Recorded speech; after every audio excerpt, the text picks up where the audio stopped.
Good evening, America. Welcome, Battle Crew. You're watching Battleground Live. I'm your host, Sean Parnell, combat veteran, New York Times bestselling author. More important than that, humble servant of America. Folks, listen to me. Knives have been out for Biden over the last couple weeks since this disastrous debate performance. There have been two pushes thus far to get this guy, the media, the Democrats, to get this guy out of the race, right? The first one kind of fizzled out. We are in the midst right now of the second great push to get Biden out of this race. He was over doing the NATO thing and embarrassing America on the world stage. All the while, Democrats, not all Democrats, but many Democrats here in America are behind the scenes conspiring to get rid of this guy or do whatever it takes to force him to exit stage right.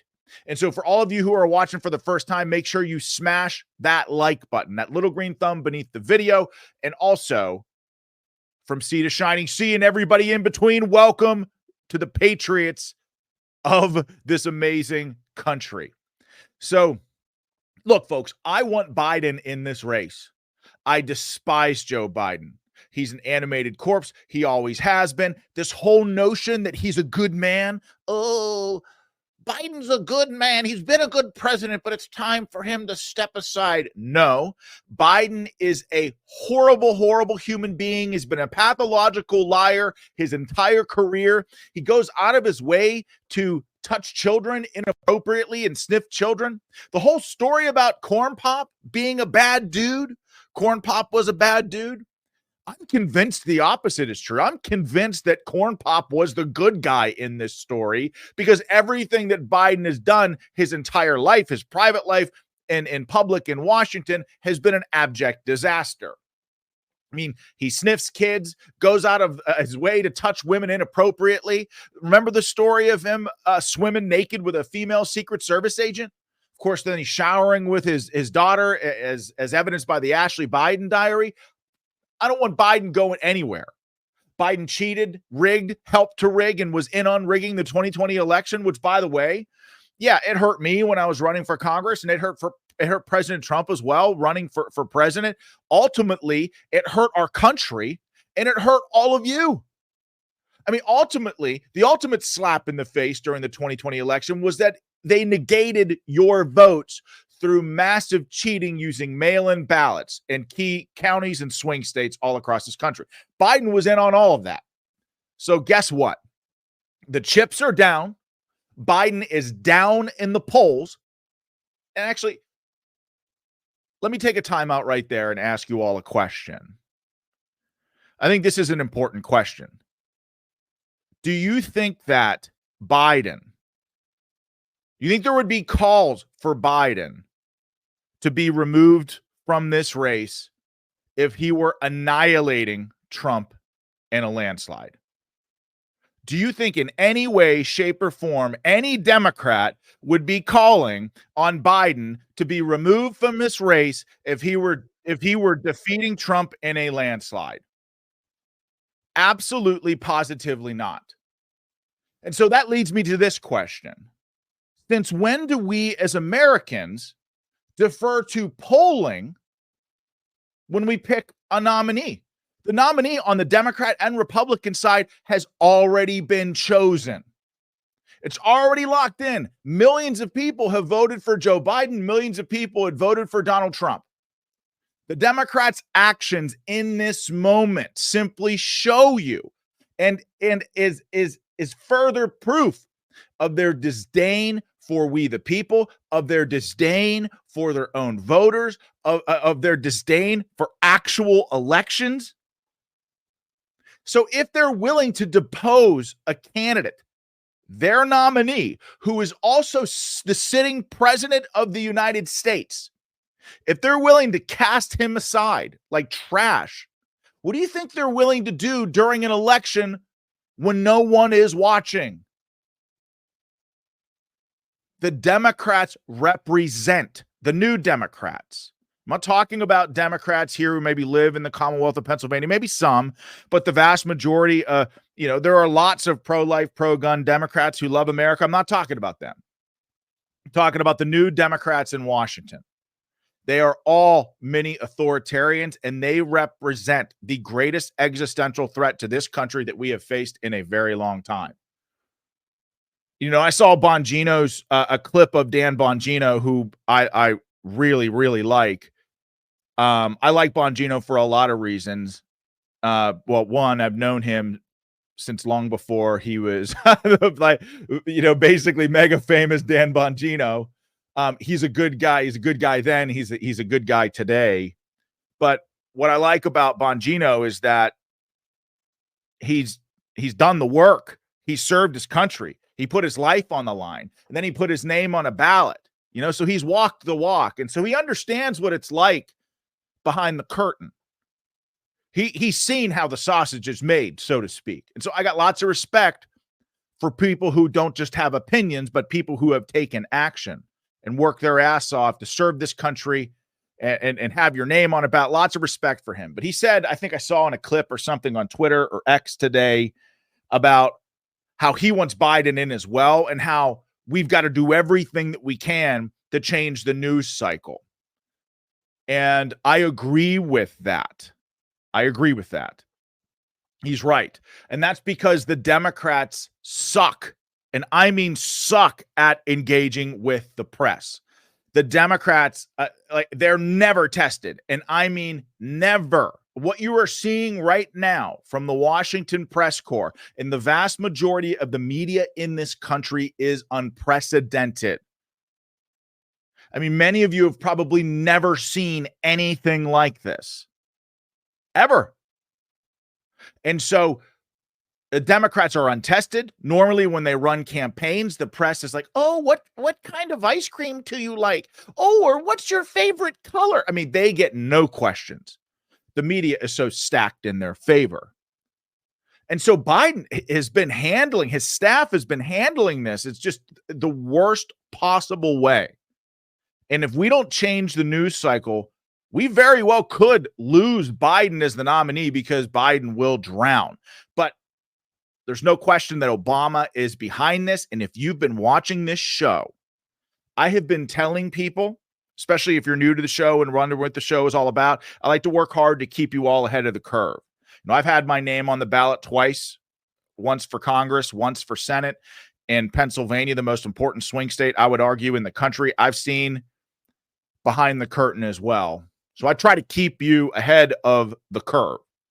So I told you back in October, and it doesn't take a political genius to know this, that Barack Obama was clearly the guy running the country. And now I don't think there's any question that Biden is getting shanked from Barack Obama, who is now working behind the scenes to force him to exit stage right. So we're going to talk about that here in a second. But I also want to talk quickly, because we mentioned this yesterday on the show, the SAVE Act. The Safeguard American Voting Eligibility Act, which would prohibit illegal alien invaders from voting in our elections. And by the way, that's been the Democrats' plan for a very long time. Not just, and this is a critical differentiator, folks, not just have illegal alien invaders show up and go to the polls and pull the lever. The plan, maybe in some heavily Democrat districts you could get away with that. But the plan is to get these illegal aliens here, fly them to swing states, have them get a social security card or get a driver's license, and then add them to the voter rolls in a clandestine way, where if you have an electronic voter registration database in your state, and most swing states do, you just have the Democrats vote for these people. And we don't have a way to determine whether or not the people who are voting are actually citizens of this country outside of a little box they check. Are you a citizen or not? This is a problem. Well, the SAVE Act passed in the United States House of Representatives, but it failed. Chucky Schumer crushed the SAVE Act in the United States Senate. So, okay. Lots more to talk about. Stick with us. Let me tell you about a couple of our sponsors. First is Sweetamine. Folks, if you're suffering from chronic pain, you have got to check out Sweetamine. Sweetamine is composed mainly of the amino acid glycine, and that's the nutrient the immune system uses to regulate inflammation. Most of the diseases that make people sick and die these days are rooted in chronic inflammation, mainly due to a glycine deficiency. The aches and pains we feel as we get older are mainly due to chronic inflammation. I'm telling you, I was in the light infantry for almost 7 years, in combat for 485 days, was wounded a couple times, carried lots of heavy stuff. I got chronic inflammation, and I'm telling you, was skeptical when I first heard about Sweetamine. I took it for about a week, and I've been taking it for 2.5 months now, and I'm telling you, this stuff works. I am not a snake oil salesman. If it did not work, I would not be pushing it. It works. Once daily serving of Sweetamine provides 8 grams of glycine, and that's enough to stop all excess inflammation right where it starts. With once daily Sweetamine, most people feel the reduction in pain after just a few days. Sweetamine is also great for recovery after workouts. A 12-day challenge trial pack of Sweetamine is only $19.95 with free shipping, and it's sold completely risk-free. You can use Sweetamine just like sugar. You can use it in your favorite beverage. You can put it in a smoothie. You can put it in a protein shake. You can sprinkle it on your cereal. Take it any way you like. All natural Sweetamine contains no sugar or carbs. It has only 24 calories. It's great for diabetics. You can get Sweetamine online. It's sweetamine.com. SWEETAMINE.com. Call 855-GET-SWEET or 855-438-7933. Sweetamine.com. 855-GET-SWEET or 855-438-7933. Use the promo code Sean, SEAN. Try it, folks. Use that promo code. You save $5. You try it. You don't like it. You don't like the taste. You can send it back. Full money back guaranteed. The only thing you have to lose is your pain. Okay, if you're on the lookout for a top-notch transportation or limo service, whether it's for corporate travel or any other adventure, you are in luck. Because today we've got the inside scoop on a company that's all about luxury, reliability, exceptional customer service. And of course, I'm talking about from sleek sedans to spacious SUVs, to sprinter vans, mini coaches for group travel. Book a Limo's fleet has a ride for every style and occasion. If you need something larger, got you covered. Motor coaches, they've got limousines as well. After all, limousine, limo, right in the name. So what sets Book a Limo apart, folks? Well, first of all, conservative values, number one. Number two, their pricing. So if you're getting a black car service or SUV service on Uber or Lyft, Book a Limo is right in line with them, if not cheaper. The level of customer service you get with Book a Limo is through the roof. They run a 24-hour-a-day, 7-day-a-week in-house operation armed with state-of-the-art technology. So whether it's a dead of night or crack of dawn, you can pick up the phone and have a direct line to your driver. I've used this service myself. It's great. Book a Limo is a full-service experience. Professional chauffeurs, personalized meet and greets. They got it all. So give them a call, 1-800-BOOK-A-LIMO. That's 1-800-BOOK-A-LIMO. You can book online at www.bookalimo.com. That's bookalimo.com. Trust me, they're your go-to for a safe, luxurious ride that you absolutely deserve. Folks, it's a VIP experience. Treat yourself to it. Okay. Now, let's get right back into the arena, right back into the show.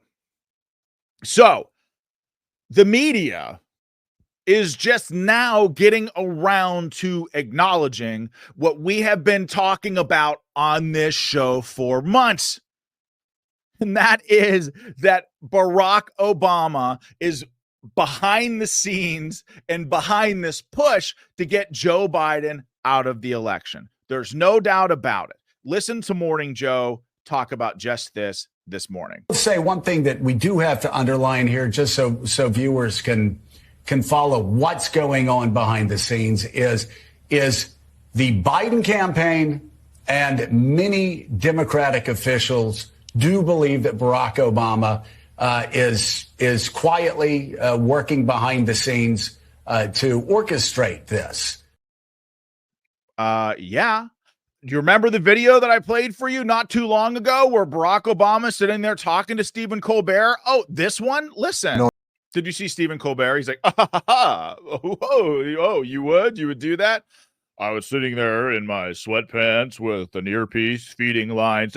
Folks, that's exactly what's happening in this arrangement with Weekend at Bernie's at the White House with the animated corpse that is Joe Biden, or the cadaver in chief that is Joe Biden, is the perfect arrangement for Barack Obama and his staff. Remember, Obama was the first president, and God knows how long, to get a mansion in D.C. after he left the Oval Office. That mansion is within walking distance of the White House. Biden staffers go to Obama's house. Obama staffers go to the White House.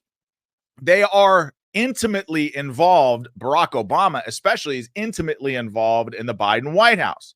This is an ideal arrangement for him because Joe Biden is a meat puppet. Joe Biden doesn't know whether he's coming or going. And because of that,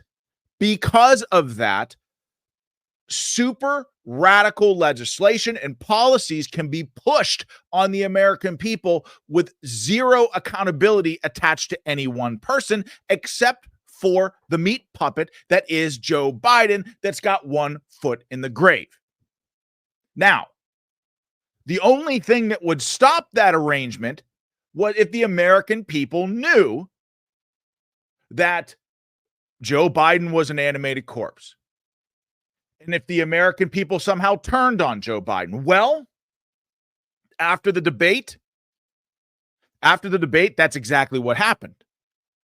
See, the American people realized en masse that they had been lied to by not just Democrat officials, but they had been lied to by the media as well. And so here we now have a situation where that arrangement, where Obama can effectively run things behind the scenes, is crumbling before our eyes. And so now Barack Obama is working behind the scenes, engaging what is essentially a proxy war against Joe Biden to get him out. Because he can't win. The meat puppet arrangement ain't going to work anymore. So we might as well get somebody else in there who can win. And remember, if they thought that Joe Biden was going to win this election in a landslide, none of this shit would be happening. There would be zero calls among Democrats and the media for Joe Biden to exit stage right. They would have pivoted right back to the old, oh my goodness, he just had a cold after all. I think he was just jet lag after working so hard on behalf of America all over the world. Joe Biden or this.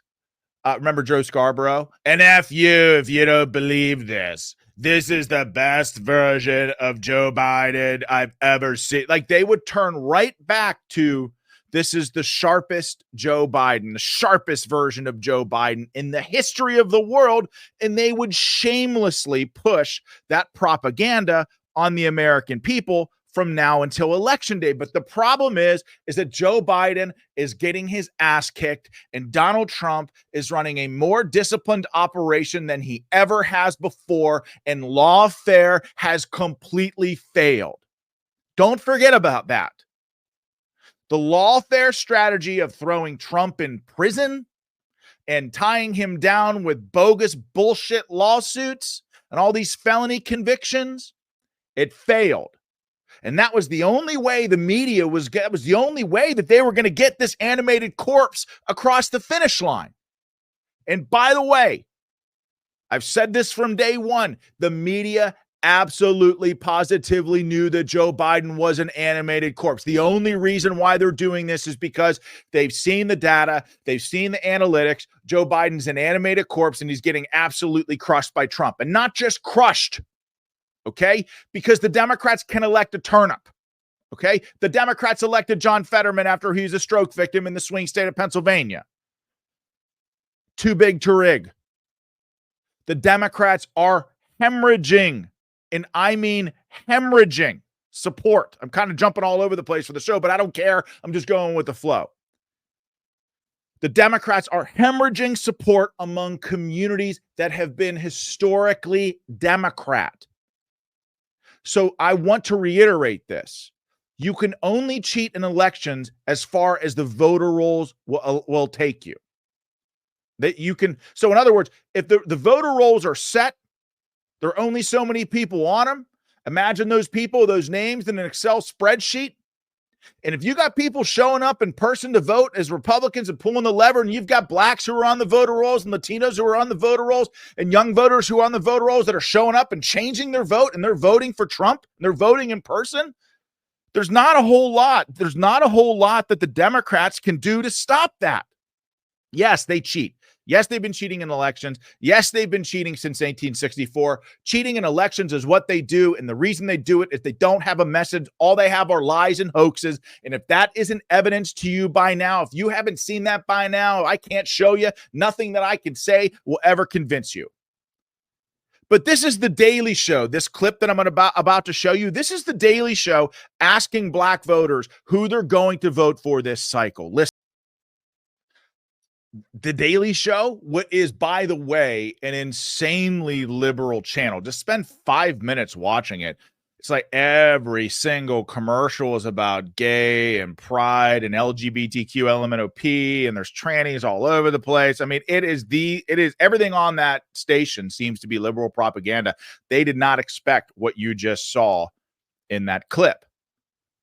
And we have been reporting on this show. And look, you can continue to watch Fox News and Newsmax and all these traditional cable networks, but if you're watching independent media, keep watching Battleground Live, because we will keep you 6 months ahead of this stuff. You know what? Bongino will as well, but Bongino's at the top of his game. He certainly doesn't need help from me, but I'm just saying, like, these other people, they're not going to tell you the truth. They're not independent. They're beholden to somebody. But you mark my words, Barack Obama and Joe Biden despise each other. Barack Obama thinks that Joe Biden is a bumbling fool. This is known. The only reason why Barack Obama chose Joe Biden as his vice presidential candidate is because of Joe Biden's ties to Pennsylvania. Scranton Joe. Pennsylvania is a huge swing state. That's it. Joe Biden has been a bumbling fool his entire career. He has been one walking gaffe his entire career. Generally speaking, his entire family is trash. Obama hates them. And guess what? The Bidens hate the Obamas because the Bidens know the Obamas look down their nose at him. They know. The Bidens know that that Obama thinks he's stupid. I mean, remember back when Joe Biden was running for president? Do you remember what happened? Barack Obama didn't even endorse him. At least not until it was clear that Joe Biden was going to be the nominee. Listen. Why hasn't President Obama endorsed you? You guys served together for 8 years. Because I want to earn this on my own. Did he offer to endorse you? No, we didn't even get there. I asked him not to. He said, okay. I think it's better. I think he thinks it's better for me. Well, that's just pathetic. I mean, you don't even want to pile on. It's just sad to watch. Tucker. Well, that's just pathetic. Well, it's true. You would think that Joe Biden, who served as Barack Obama's vice president, would be an instant no-brainer. Yep, you've got the support of the former president of the United States, which, by the way, at the time would have gone a long way in that primary. But Barack Obama didn't step in. Barack Obama didn't endorse because Barack Obama does not like Joe Biden.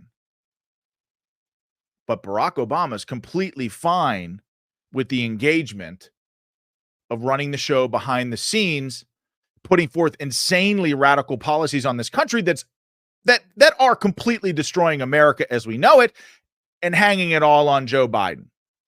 So no controversy for Obama, no controversy for, the Valerie Jarretts of the world and the Susan Rices of the world. Their hands are clean. It's Biden's legacy that they're destroying. And when Republicans take back control, certainly Donald Trump, they'll be able to, hey, look at all the things that Joe Biden did. But reality is it's Barack Obama and all of the Obama acolytes behind the scenes. And they love that. They get to still be A-list celebrities and not be accountable to the people. It's perfect. It's a perfect arrangement, but it's crumbling. Folks, we've said for a long time on the show that Barack Obama was running the scenes, that Joe Biden really wasn't in charge. And, we've been aghast at the fact that the media is acting like this is somehow brand new. Joe Biden's cognitive condition, of course, is what I'm talking about. It's not brand new. Anybody that's been paying attention knows that it's not brand new. The media is just pissed that their part in this conspiracy cover-up has been fully exposed. So now they're playing catch-up, as I've reported on this show for a long time. But as the days go by, as they try to push Biden out, as that narrative reaches a fevered pitch, more and more things come out that confirm that Biden's not in charge, that Biden hasn't been running the show. That not only is Biden not running the show, who the hell is? Is it his cabinet? Does his cabinet have a say? I mean, I don't know, because it's apparently his cabinet get very little face time with Joe Biden himself. And in fact, they have to submit questions ahead of time that's for cabinet meetings so that Joe Biden or whoever the hell is running the show can review them. CNN reported this. CNN, listen. According to two sources, before cabinet meetings that the president attends, cabinet officials will submit their questions and key talking points and bullet points that they plan to present to the president in these closed-door meetings. This is how one source described it. They said the entire display is kind of an act. They would come and say, hey, the president is going to call on you about 25 minutes in and ask this question: what are the bullet points that you'll respond with? Now, the White House's defense has been that that is standard practice for any administration. They said in a setting like this, you never want the president to be not aware of what is going to be discussed. They want to also just be mindful of the president's time. But we also spoke with sources from the Obama years who said in the cabinet meetings for former President Barack Obama, those were never this meticulously scripted. Folks, what is going on? CNN just said it's all an act. And then on the heels of that story, this comes out. Milwaukee radio station says it agreed to edit interview with Joe Biden. Civic Media, a Wisconsin-based progressive talk radio network, said Thursday it had agreed to make 2 edits to an interview with President Joe Biden at the request of his campaign before the broadcast aired, a decision the station said fell short of journalistic interview standards. The 2 edits, according to the station, were at time 5 minutes and 20 seconds, the removal of, and I quote, and in addition to that, I have more blacks in my administration than any other president, all other presidents combined, and in major positions, cabinet positions. And the next edit was at 14:15 in reference to Donald Trump's call for the death penalty for the Central Park Five. The removal of, quote, I don't know if they even call for their hanging or not, but they said ... convicted of murder. End quote. What? First of all, what the hell was he saying? Right? But second of all, a radio station is editing out negative things that could be embarrassing to the Biden administration. Just a couple of questions here, folks. How many other times has this been done for Biden to protect Biden? Okay. I really would like to know that question, because the opposite is also true. Do you remember Donald Trump's interview with Leslie Stahl when Donald Trump clearly says they spied on my campaign? And Leslie Stahl's like, no, we don't have any proof of that, Mr. President. No. And he's like, Leslie, they spied on my campaign. It's true. It's proven. No. And 60 Minutes edited that interview up to make Donald Trump look bad, to make them look good. The only reason why that was exposed, do you remember what happened? Because the media is so unbelievably unfair to Trump, and they have been forever. They recorded the entire interview on its own in its entirety and released the entire cut, so all of the world could see how biased that interview was. But my point is, the entire Biden administration is a carefully constructed shit. Everything about the Biden administration is of course, Biden is still on defense. I mean, Biden is playing defense, that's for sure. I mean, if you look, wait, he got flags for Man City. Tips from Buzz. Buzz, thank you. Rumble Rant tip. Folks, listen. Rumble Rant's tip. You are tipping on this show. 100% of the tips that you get here in the show, it's invested right back here in the show to make sure that you all get a better show, a better quality experience. So thank you. And also, G. Fontes, thank you. And look, G. Fontes is smart. We got the smartest viewers in the world here on the. He said Trader Joe not attended or held a meeting with his cabinet October 10th, 10 months. He's right. Nothing about this administration is real. Nothing. All smoke and mirrors. All of it. Of course, then stream is cutting out. Stream cutting out. Can you hear me?